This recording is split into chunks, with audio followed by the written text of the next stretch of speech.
High বন্ধুরা, তোমরা সবাই কেমন আছো? সকালবেলা চা না খেলে আমার একদম ভালো লাগে না। তোমরা কারা কারা আমার মতো চা লাভার আছো একটু জানিও তো। আমার মা সারা দিন চা খেলে বকতে থাকে। আর আজকের সকালে না ডায়েট ভুলে গিয়ে ভাত খেয়ে নিয়েছি, বিভিন্ন ধরনের ভর্তা ছিল সেই লোভে। আর সকাল না হতেই মা আমার ফেভারিট কাঁকড়া নিয়ে হাজির। আর আজকে অনেকগুলো কাঁকড়া এনেছিল।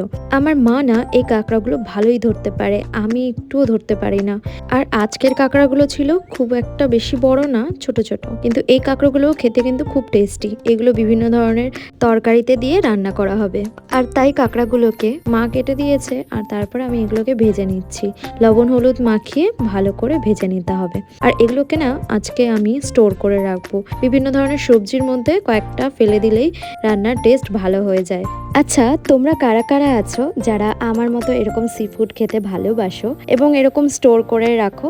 যারা যারা আমার মতো সি ফুড খেতে পছন্দ করো বা প্রথমবার ট্রাই করবে, তাদের কাছে কিন্তু কাঁকড়া বেস্ট অপশন হতে পারে। ভীষণ ভালো খেতে, তোমরা কিন্তু ট্রাই করতে পারো। Thank you for watching. তোমাদের সাথে এরকম গল্প আগে আরও অনেক হতে থাকবে। আজ তবে এইটুকু, বাই।